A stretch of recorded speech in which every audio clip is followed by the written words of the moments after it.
Querida iglesia, qué bueno estar hoy día juntos compartiendo. Qué rico poder compartir en un fin de semana como este. Y lo que he pensado este fin de semana es qué fin de semana que se vivió hace 2000 años atrás, qué intenso, eh, cuántas emociones hubo durante ese fin de semana, cómo las emociones fueron, vinieron, cambiaron, pero realmente qué tremendo. Me encanta poder un poco viajar a la historia y introducirnos en lo que está pasando allá.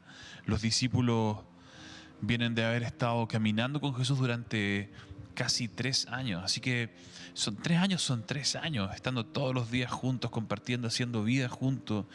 Y, y para ellos habían dejado todo por su maestro, por el mensaje que él traía. Habían dejado trabajo, ciudad, amigos, familia, todo para esto. Pero también en ellos estaba este privilegio de poder también caminar con Jesús y aprender de él. Así que de alguna forma lo que pasaba es que todo lo que habían dejado estaba pagado por 10 por el hecho de poder caminar con Jesús durante todo este tiempo.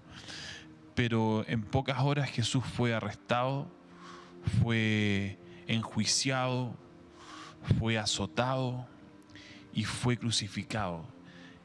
Y luego ya no estaba con ellos. Y me imagino el desconcierto absoluto, porque haber dejado todo para caminar con Él era muy, muy interesante. Era un gran negocio. Pero ahora que Él no estuviera, debe haber sido un momento de muchísimo, muchísimo desconcierto y sobre todo muchísimo temor por lo que estaban arriesgando también, por lo que habían visto que había pasado con Jesús. Así que me imagino lo que sucedió ese día viernes al ver a su maestro crucificado, luego ese día sábado de absoluto desconcierto, sin entender lo que pasó, todavía haciéndose preguntas. A veces pienso que ni siquiera fue un día de mucho silencio, ni siquiera hablar mucho entre ellos, por el nivel de desconcierto de lo que están viviendo. Eh, el cuerpo de Jesús había sido llevado a una tumba y ni siquiera habían podido terminar la preparación para la sepultura de Jesús. Así que ese día sábado ni siquiera se pueden mover de sus casas porque es día de reposo, y el día de reposo no se puede hacer ningún trabajo. Los pasos que uno puede dar son muy pocos. Es una escena que me hizo pensar mucho en estos tiempos de encierro, de fase 1, donde estamos en casa sin poder hacer, sin poder salir. Y ellos están como en una fase 1 ese día sábado sin poder hacer nada, hasta que finalmente van el domingo a terminar el proceso de sepultura del cuerpo de Jesús. Y aquí quiero leerles Lucas 24, que es lo que dice acá. Dice: pero el domingo por la mañana muy temprano, las mujeres fueron a la tumba llevando las especias que habían preparado. Encontraron que la piedra de la entrada estaba corrida a un costado. Entonces entraron, pero no encontraron el cuerpo del Señor Jesús. Mientras estaban allí perplejas, de pronto aparecieron dos hombres vestidos con vestiduras resplandecientes. Las mujeres quedaron aterradas y se inclinaron rostro en tierra. Entonces los hombres preguntaron: ¿por qué buscan entre los muertos a alguien que está vivo? Él no está aquí, ha resucitado. Recuerden lo que les dijo en Galilea, que el Hijo del Hombre debía ser traicionado y entregado en manos de hombres pecadores y ser crucificado, y que resucitaría el tercer día. Entonces ellas recordaron lo que Jesús había dicho, así que regresaron corriendo de la tumba a contarle a los 11 discípulos y a todos los demás lo que había sucedido. Fueron María Magdalena, Juana, María la madre de Santiago y varias mujeres más quienes contaron a los apóstoles lo que pasó. Pero a los hombres el relato les pareció una tontería y no les creyeron. Sin embargo, Pedro se levantó de un salto y corrió a la tumba para ver por sí mismos. Agachándose, miró hacia adentro y vio solo los lienzos de lino vacíos. Luego regresó a la casa preguntándose qué había ocurrido.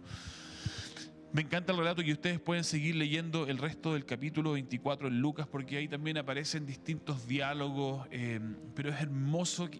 Lo que más me gusta: primero celebro las mujeres que fueron temprano en la mañana a terminar este proceso y madrugadoras con un corazón único, sintiendo que todavía había algo más que hacer por Jesús, se encontraron con que esa tumba estaba vacía. Pero qué declaración que dan los ángeles cuando les dicen: ¿por qué buscan entre los muertos a uno que está vivo? Él no está aquí, ha resucitado. Qué tremenda declaración la que nos deja Lucas acá.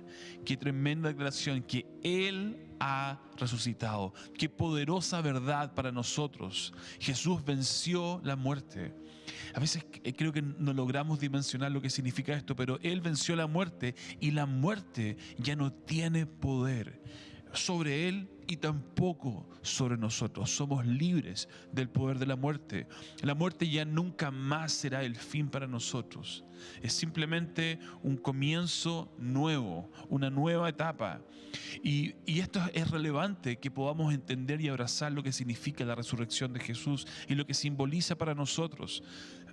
A veces pensamos en realidad que Jesús puede ser tomado como una figura de mucha sabiduría solamente, un hombre de una conducta ejemplar y una persona con enseñanzas ejemplares para nosotros y que debemos admirar por sus sabias palabras, por este mensaje de amor, por la forma en que se movía en medio de nosotros. Y es verdad que eso en Él también es admirable, pero Jesús es mucho más que solo eso, mucho más que simplemente enseñanzas y palabras cálidas, bonitas, de sabiduría, mucho más que eso, porque si no simplemente Jesús sería otro filósofo más en medio de nosotros trayéndonos lindas enseñanzas, un sabio más en medio de nosotros, un pedazo más de sabiduría para agregar a toda nuestra enseñanza.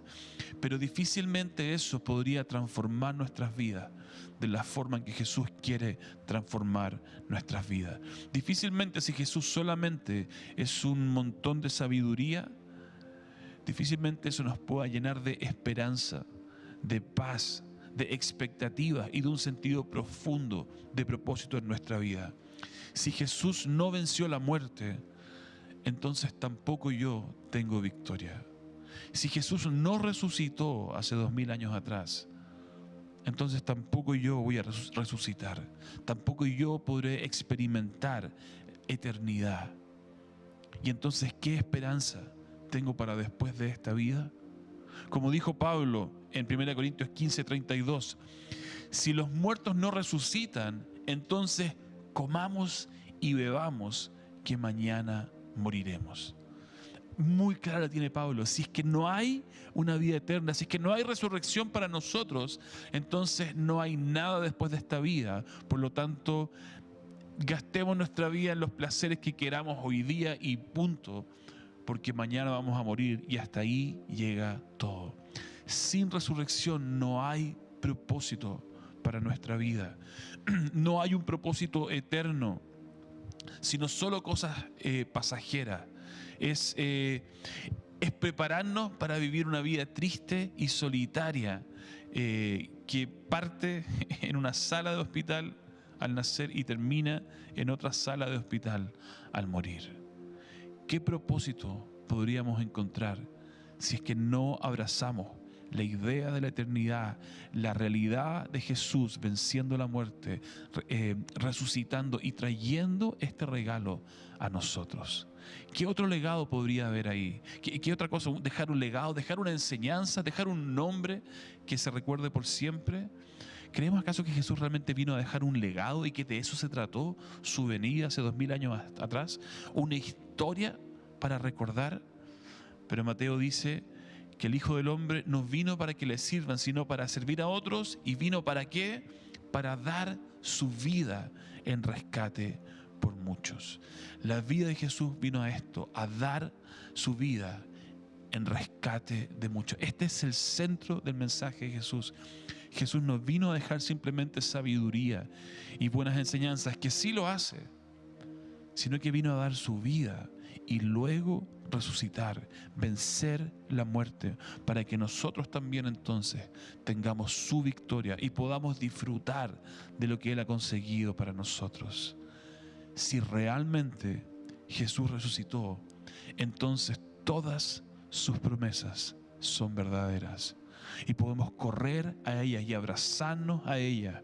Juan 10:10, si Jesús realmente resucitó, entonces estas palabras tienen razón. Yo he venido para que tengan vida y para que la tengan en abundancia. Juan 15:11, estas cosas les he hablado para que mi gozo esté en ustedes y su gozo sea completo. Si Él ha resucitado, lo que Él quiere es que tengamos gozo y un gozo completo. Juan 15:7, si permanecen en mí y mis palabras permanecen en ustedes, pidan todo lo que quieran y se les concederá. Juan 14:1, no se turbe su corazón, voy a preparar lugar para ustedes. Mateo 28:20, yo estaré con ustedes todos los días hasta el fin del mundo. Si Jesús realmente resucitó, todas estas promesas son reales. Son reales porque aquel que venció la muerte hizo estas promesas. Y si Él venció la muerte, entonces Él es Dios mismo en medio de nosotros. Dios mismo prometiéndonos estas cosas. Y lo más increíble es que este Dios mismo decidió venir en un fin de semana como este, hace 2000 años atrás, tomó la decisión de dar su vida por nosotros, por amor a mí, por amor a ti. Me encanta en Juan 15, y ahí es interesante poder leer los últimos capítulos de Juan 14, 15, 16, porque esas son las últimas horas de Jesús con sus discípulos, y todo lo que dice ahí es muy, muy relevante para nosotros. Pero me encanta Juan 15, 13, cuando dice, no hay un amor más grande que el dar la vida por los amigos. Me encanta esta declaración que hace a sus amigos, y cómo en realidad también se extiende esto a llamarnos sus amigos. Y no creamos que la entrega de Jesús fue fácil, que como era Dios, entonces todo esto le parecía sencillo y no había ningún sufrimiento en Él, sino que era algo que hacía como en piloto automático. No fue fácil. Sus últimas horas fueron muy difíciles. La descripción que hace la Biblia, sobre todo Lucas de Él, es muy, muy fuerte. Sus últimas horas fueron de angustia, y en ese lugar de angustia decidió buscar a sus amigos. Quería pasar sus últimas horas con sus amigos porque sabía lo que venía, y qué mejor que poder pasar ese tiempo con ellos. Lo necesitaba que sus amigos estuvieran con él, que lo acompañaran, que oraran por él. Por eso él venía y les decía, no se duerman, velen conmigo, sigan orando. Y sus amigos se volvían a quedar dormidos, y en ese minuto de angustia le pide al Padre, si es posible que pase esta copa, pero Señor, que se haga tu voluntad. Pero Jesús finalmente sabe que la única manera de salvar a sus amigos es muriendo por ellos. Y entonces decide entregar su vida por ellos, entregar su vida por nosotros. Y entonces Cristo Jesús, quien siendo por naturaleza Dios, no consideró el ser igual a Dios como algo a que aferrarse. Por el contrario, se rebajó voluntariamente, tomando la naturaleza de siervo y haciéndose semejante a los seres humanos. Y al manifestarse como hombre, se humilló a sí mismo y se hizo obediente hasta la muerte, y muerte de cruz. Por eso Dios lo exaltó hasta lo sumo y le otorgó el nombre que está sobre todo nombre, para que ante el nombre de Jesús se doble toda rodilla en el cielo y en la tierra y debajo de la tierra, y toda lengua confiese que Jesucristo es el Señor, para gloria de Dios Padre. Hermoso. Por amor a nosotros, Jesús fue y tomó la cruz y pagó ese precio. Y por eso Dios lo exaltó hasta lo sumo. Y como dice Hechos 13:30, y por eso Dios le levantó de entre los muertos, por su corazón humilde, por su entrega, por querer dar su vida por nosotros. Entonces Dios lo levantó de entre los muertos y venció la muerte. Y nos ofrece esa eternidad a ti y a mí. Valga la redundancia, eternamente. Nos ofrece un regalo de eternidad eternamente. Vuelvo a decirlo, valga la redundancia. Esto es increíble, porque el milagro de Cristo no solamente es que Él murió en la cruz por tus pecados, sino también que Él se levantó para caminar contigo el resto de tu vida y por toda la eternidad. No solo murió en la cruz, se levantó. El Padre lo levantó y con eso nos mostró que la muerte había sido vencida. ¿Para qué? Para poder caminar con Él para siempre, hoy y para siempre. Y esto es relevante, porque Jesús no solo quiere encontrarse contigo una vez que dejes esta vida. Jesús quiere encontrarse contigo y conmigo hoy y comenzar hoy día a experimentar esta vida eterna que Él nos ofrece. Jesús quiere que comencemos a vivir una vida de eternidad en este cuerpo todavía 1.0 y después pasarnos a ese cuerpo 2.0 a vivir el resto de la eternidad con Él en estos cuerpos mejorados. Y Él ha hecho todo para que ese encuentro sea hoy y para siempre. Hoy y para siempre. Me encantó el día viernes cuando estábamos haciendo el programa de Semana Santa. Estuvo el Isra compartiendo con nosotros. Y al final Isra contó esta historia de un amigo suyo que había perdido un ser querido. Y dice que en un minuto le dijo a la muerte: ¿este es tu mejor ataque? ¿Este es tu mejor ataque? No es nada más que temporal. El arma más fuerte del enemigo ha sido reducida a algo temporal. El arma más fuerte del enemigo, que infunde más temor en nosotros, ha sido reducida a algo temporal. Pero la pregunta es, ¿lo creemos realmente? ¿Realmente pensamos en esto? ¿Realmente abrazamos la resurrección y lo que significa para nuestras vidas? Porque una cosa es creer esto y otra cosa es creerlo para mí. Y otra cosa es abrazar las implicancias de esto. Y a veces los cristianos somos buenos para creer cosas, pero nunca internalizar todo lo que aquello significa en nuestra vida. Por lo tanto, en un domingo como este, mi pregunta es: ¿crees realmente esto de la resurrección? ¿Crees que Jesús resucitó? ¿Y crees que hay un regalo de eternidad para ti? ¿Y que esta es una vida pasajera y que lo que viene después es algo muchísimo más increíble todavía? Porque si tú crees estas cosas, lo que vas a hacer es levantar tu mirada de este lugar donde todo se trata de mí y comenzar a mirar eternamente. En los tiempos de Jesús habían dos grandes sectas judaicas: los fariseos, que siempre escuchamos de ellos, y también los saduceos. La gran diferencia entre ellos es que unos creían en la vida eterna y otros no creían en la vida eterna. Y los saduceos no creían en esta vida eterna, no creían en la vida después de la muerte. Por lo tanto, para ellos todo se trataba de portarse bien y recibir recompensas ahora ya.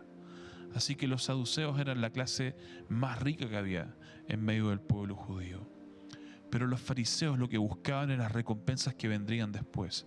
A veces ninguneamos hartos a los fariseos, ¿ah? Y nos insultamos diciendo que tenían un corazón fariseico.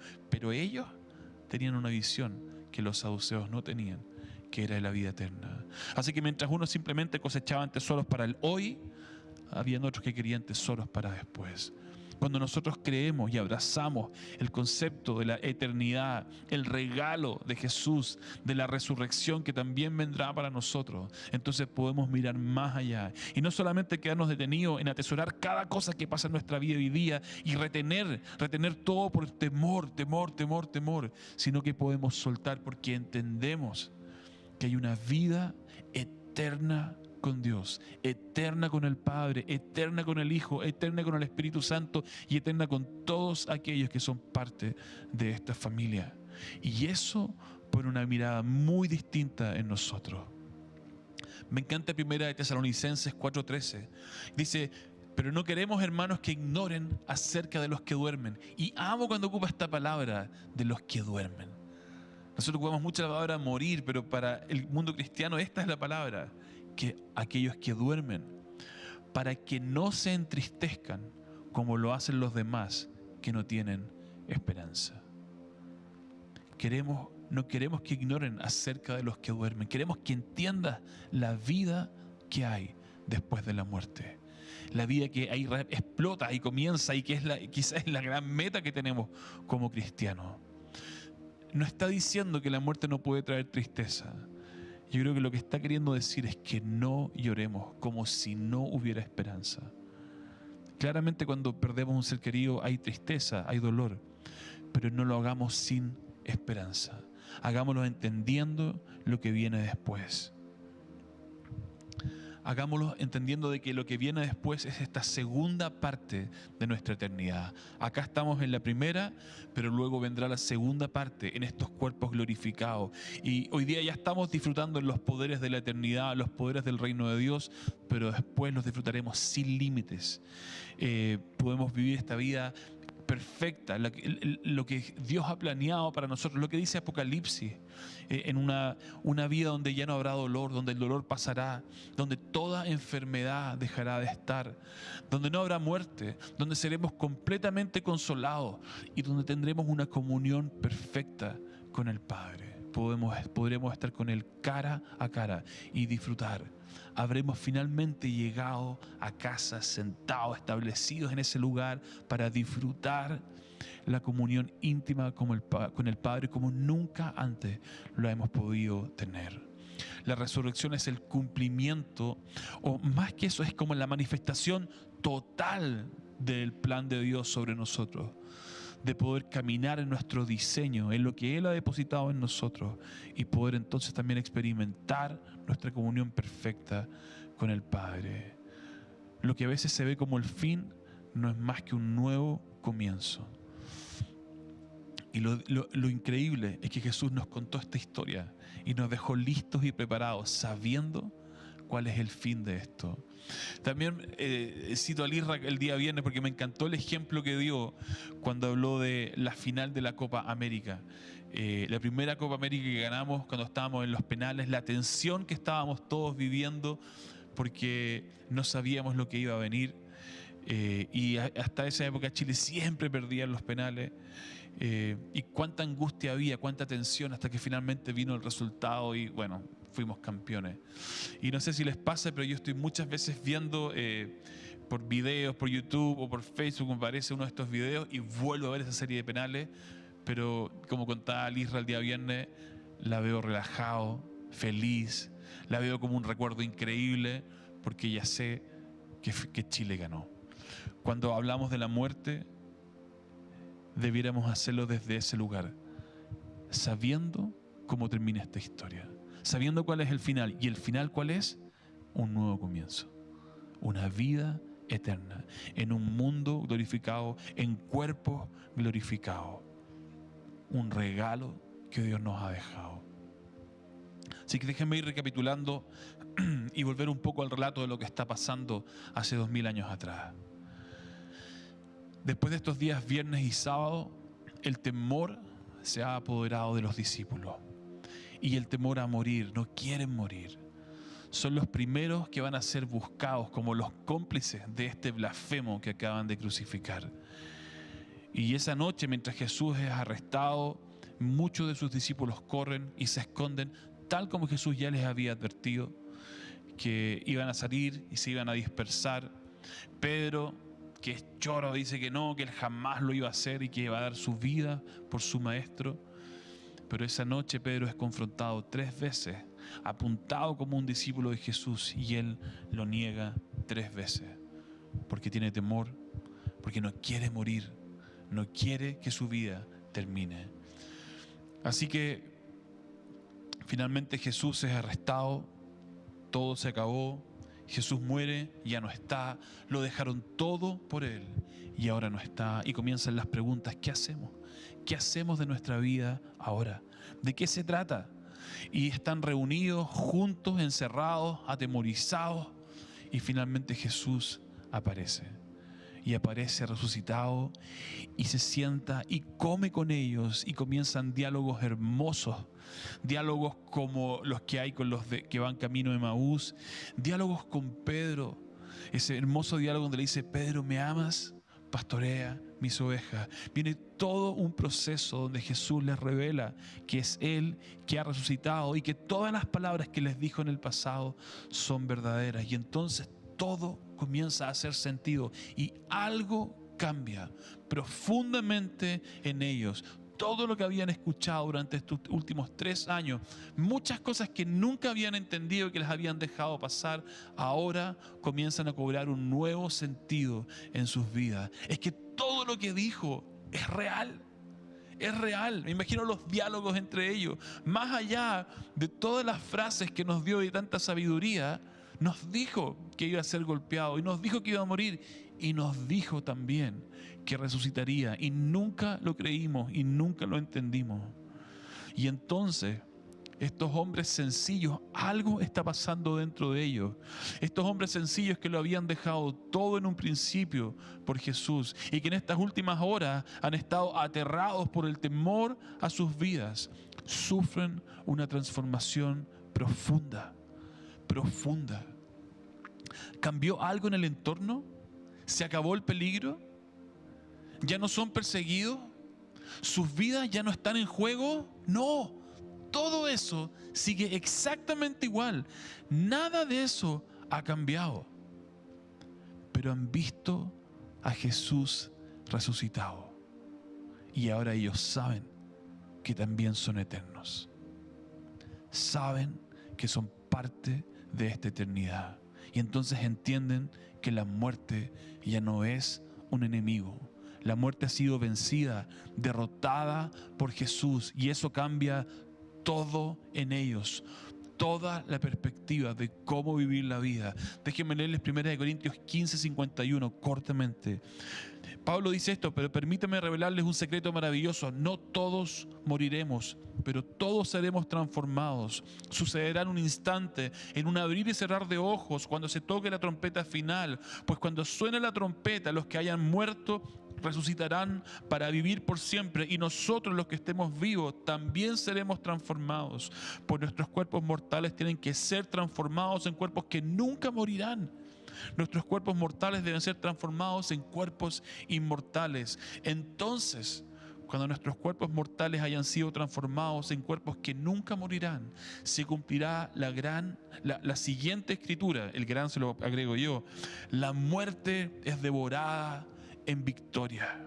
Oh muerte, ¿dónde está tu aguijón? Oh muerte, ¿dónde está tu victoria? La muerte ha sido vencida. Y entonces, cuando los discípulos se dan cuenta que esto es una realidad absoluta, se lanzan al mundo a contarles que hay alguien que venció la muerte y que cualquiera que camine con él recibirá este mismo regalo para sus vidas: eternidad. Y estalla entonces en ellos el anhelo, pero sobre todo el sentido de urgencia, de gritarle al mundo esta verdad. Y esta verdad es que hay un regalo que Dios nos quiere dar, que hay un Dios que nos ama con un amor infinito, que lo entendimos mal. Este Dios no está enojado con nosotros, este Dios nos ama con un amor profundo y nos quiere a su lado, y ha hecho todo por poder tenernos a su lado. Siempre se trató de eso: un Dios que quiere comunión con nosotros y que ha buscado todo para poder reconciliarnos consigo mismo. Vean 2 Corintios 5:17, donde habla de la reconciliación, cómo el Padre ha hecho todo para reconciliarnos con Él, y cómo entonces nos encarga a nosotros el ministerio de la reconciliación. Somos sus embajadores para salir al mundo y gritarles: reconcíliense con Dios. Él ha venido a buscarlos. Y quiero solamente cerrar con esto, que creo que es la parte que más me encanta de lo que pasó con los discípulos también. Porque lo que trajo la cruz sobre ellos fue un terror profundo. No fue la cruz la que les dio propósito a los apóstoles, fue la resurrección. Fue ver a Jesús resucitado lo que los motivó, los movió, los transformó, los llevó a entender esta verdad. Fue ver a Jesús resucitado lo que les hizo entender que la vida es para ser gastada por otros. Fue ver a Jesús resucitado lo que les hizo entender que todo esto es pasajero comparado a la eternidad que viviremos con Él. Fue la resurrección la que les hizo ver que los temores son infundados al ver a tu Maestro levantarse de entre los muertos. Y fue esta resurrección la que les hizo entender que una verdad tan poderosa como esta no puede quedar acá adentro.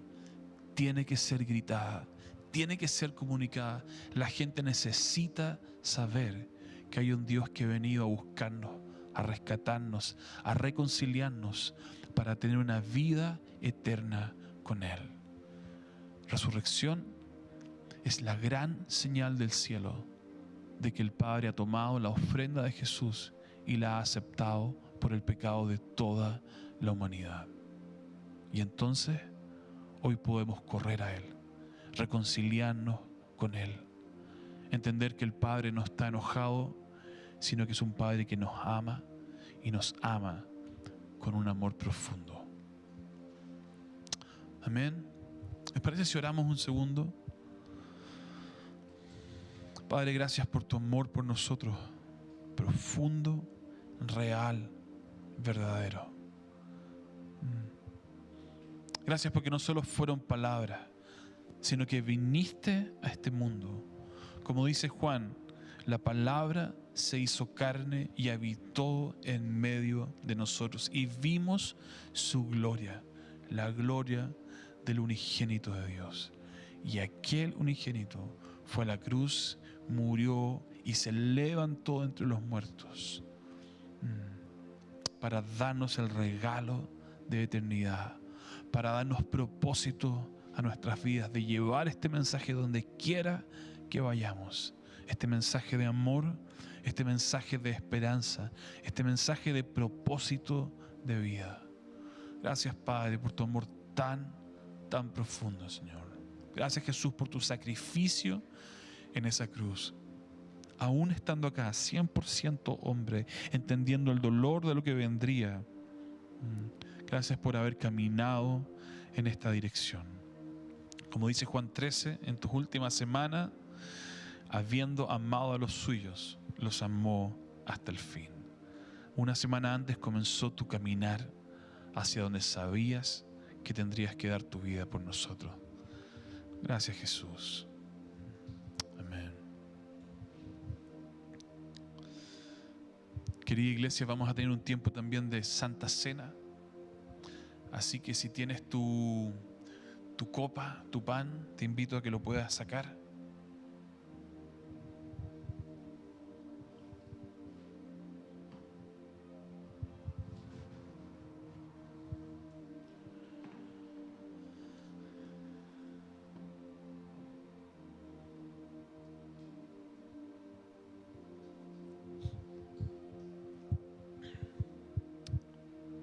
Les voy a dar un minuto, si quieren, para tener sus cosas, para descorchar.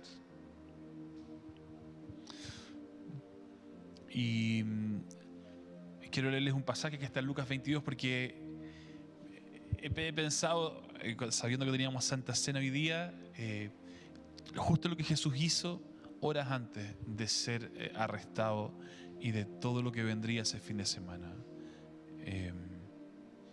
Y me encantan las palabras que dice Jesús en Lucas 22.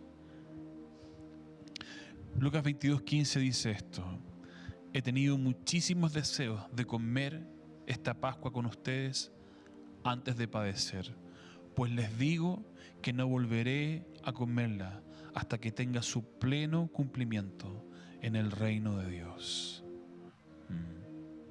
He tenido muchísimos deseos de comer esta Pascua con ustedes. Eso fue lo que les dijo a sus discípulos. Y no volveré a comerla hasta que estemos juntos, hasta que se haya cumplido todo, hasta que estemos juntos cara a cara en una gran mesa, en un banquete. Así que Jesús dice que tomó el pan, tomó la copa, dio gracias y dijo: tomen esto, el pan, repártanlo entre ustedes. Les digo que no volveré a beber del fruto de la vida hasta que venga el reino de Dios. También tomó el pan y después de dar gracias lo partió, se los dio a ellos y dijo: este pan es mi cuerpo, entregado por ustedes. Hagan esto en memoria de mí. Así que Jesús, gracias por tu entrega, por tu sacrificio, pero sobre todo por tu amor, sobre todo por ese letrero gigante de amor que trajiste mientras caminaste en medio de nosotros, mientras te colgabas en la cruz, cuando querías captar nuestra atención para volvernos a ti, para volvernos al Padre. Gracias, Señor. Gracias, Padre, por amarnos. Gracias porque tu vida y tu trato con nosotros es de segundas oportunidades una y otra vez. Gracias por buscarnos cuando nosotros no te buscábamos. Así que comamos el pan.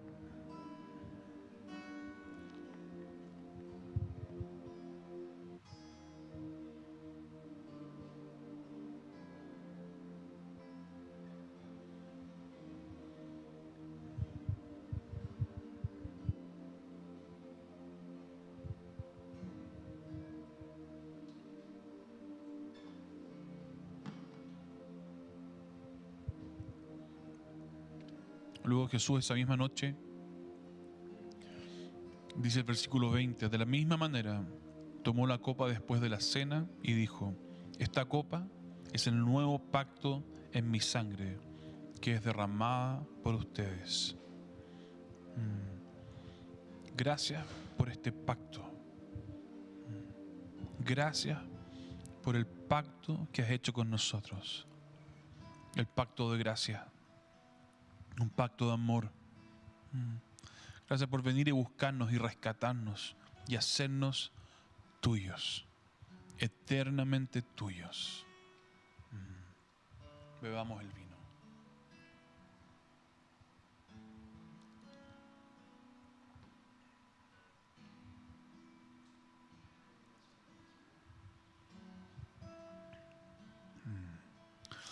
Y entonces llegará el día, volveremos a estar con Él sentados cara a cara en una mesa. Y nos volverá a decir Jesús: he tenido muchísimos deseos de comer esta Pascua con ustedes. He esperado para hacerlos juntos ahora en el reino de mi Padre. Gracias, Jesús. Gracias, Jesús. Gracias por tu amor. Y gracias por esta cena. Por lo que significa para nosotros, lo que significa para ti, cómo anhelas el día en que estemos sentados en el reino de tu Padre, comiendo juntos, disfrutando juntos de la mesa, que no es más que comunión, comunión contigo, comunión unos con otros.